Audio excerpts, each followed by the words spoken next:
Now let's talk about the relationship between average variable cost and marginal cost. अब दोनों के बीच में क्या रिलेशनशिप है? सबसे पहला रिलेशनशिप ये है कि आप दोनों को वेरिएबल कॉस्ट से डिराइव कर सकते हो। कैसे? मैंने आपको बताया था कि मार्जिनल कॉस्ट को निकालने के 3 तरीके होते हैं। First is total cost at n minus total cost of n minus 1, that is TCn minus TCn minus 1। दूसरा क्या था? Change in total cost divided by change in quantity. And the third one was variable cost of n, that is VC of n minus VCn minus 1। तो VC मतलब क्या हो गया? Variable cost. और average variable cost का formula क्या होता है? Variable cost divided by quantity, that we all know. तो पहले कौन सा निकाले? एवरेज वेरिएबल कॉस्ट निकाले या फिर मार्जिनल कॉस्ट निकाले? चलो पहले मार्जिनल निकाल लेते हैं। ओके, आउटपुट दिया हुआ है और टोटल वेरिएबल कॉस्ट आपके सामने है। ठीक है, अब हम क्या करेंगे? सबसे पहले हम निकालेंगे हमारा वेरिएबल कॉस्ट। देखो, at 0 unit of output our variable cost was 0। ठीक है, जब हमने 1 यूनिट बनाया तब हमारा टोटल वेरिएबल कॉस्ट इंक्रीज होकर चला गया 6 रुपीज पे। That means what is the addition? 6 minus 0 is 6, correct.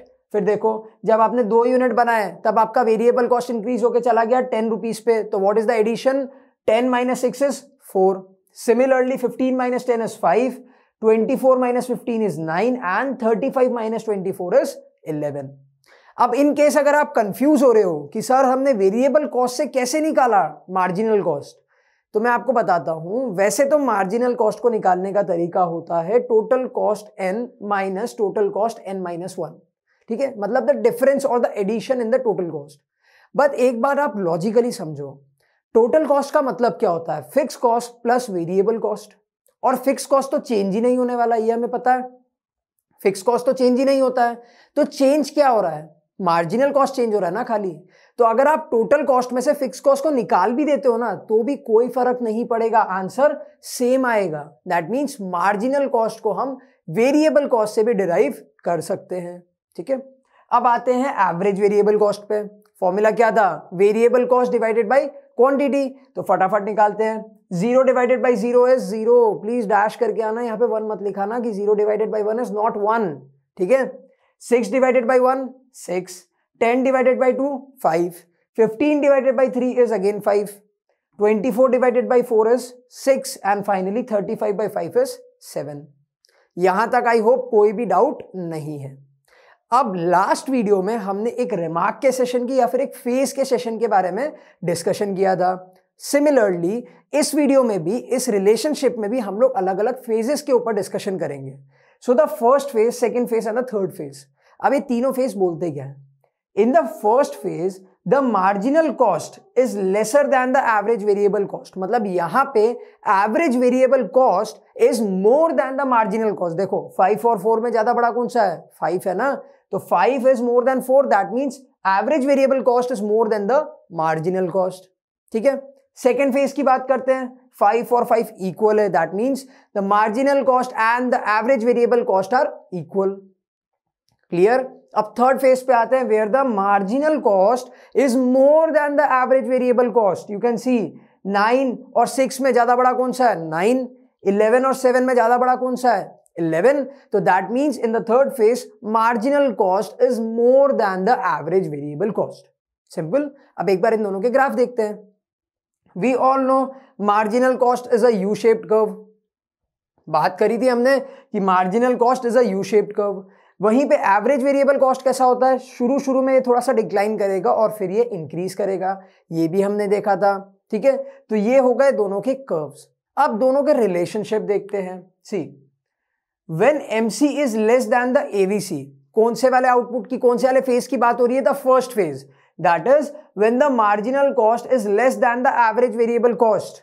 Average variable cost falls with the increase in output. That means यहां पे क्या बोला जा रहा है कि फर्स्ट फेज में average variable cost will decrease. देखो पहले 6 था, अब कितना हो गया? 5। दैट मीन्स इस फेज की अगर हम बात करें, when the marginal cost is less than the average variable cost, तो उस टाइम पे हमारा average variable cost will decline. अब सेकेंड फेज की बात करते हैं, when the marginal cost is equal to the average variable cost. इसका क्या मतलब होगा कि हमारा एवरेज वेरिएबल कॉस्ट कांस्टेंट पे है। सी, when marginal cost is equal to the average variable cost, that is when MC and AVC curves intersect each other at point B. अब कौन से पॉइंट पे इंटरसेक्ट कर रहे हैं देखो एक दूसरे को, they are intersecting at point B, ठीक है। तो इस पॉइंट पे क्या होगा, our average variable cost is constant, मतलब वो सेम हो गया है, and it's minimum point at third unit, मतलब वो कांस्टेंट है और अपने मिनिमम पे है। देखो 5 कांस्टेंट है, 5 और 5 आके कांस्टेंट हो गया, और पूरे टेबल में आपको 5 से नीचे छोटा नंबर कहीं नहीं मिलेगा। 5 से छोटा नंबर आपको एवरेज वेरिएबल कॉस्ट के कॉलम में नहीं मिलेगा।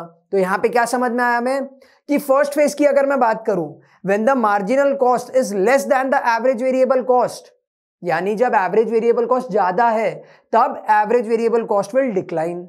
सेकेंड फेज पे क्या होगा, when the marginal cost is equal to the average variable cost, तब हमारा एवरेज वेरिएबल कॉस्ट कांस्टेंट हो जाएगा और अपने मिनिमम पॉइंट पे होगा। अब थर्ड फेज की बात करते हैं, समझने की भी जरूरत नहीं है, पढ़ने की भी जरूरत नहीं है, हमें पता है now the marginal cost is more than the average variable cost. तो इसका क्या मतलब होगा कि हमारा average variable cost will start to increase. ये तो देखो आप इस ग्राफ से भी देख सकते हो कि पहले वो नीचे जा रहा है, फिर कांस्टेंट हो गया और फिर ऊपर जा रहा है, ठीक है। 5 से 6, 6 से 7, that means when the marginal cost is more than the average variable cost, our average variable cost will increase. Simple है।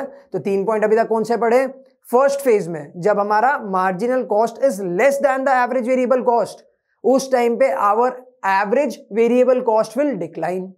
In the second phase, when the average variable cost is equal to the marginal cost, our average variable cost will be constant and will be at its minimum point. And the third phase, when the marginal cost is more than the average variable cost, our average variable cost will increase with the level of output. Simple. अब एक और point है, same to same point हमने पिछले वाली video में भी देखा था, and that is thereafter both ABC and MC rise, but MC increases at a faster rate. ये हमने एवरेज कॉस्ट के बारे में भी पढ़ा था कि दोनों ही चीजें इंक्रीज होती है, but marginal cost will increase faster, और इससे क्या होगा, the marginal cost curve is steeper as compared to the average variable cost curve. Simple है। यहां पे इस वीडियो में हमने रिलेशनशिप देखी एवरेज वेरिएबल कॉस्ट में और मार्जिनल कॉस्ट में। Now let's move on to the next video.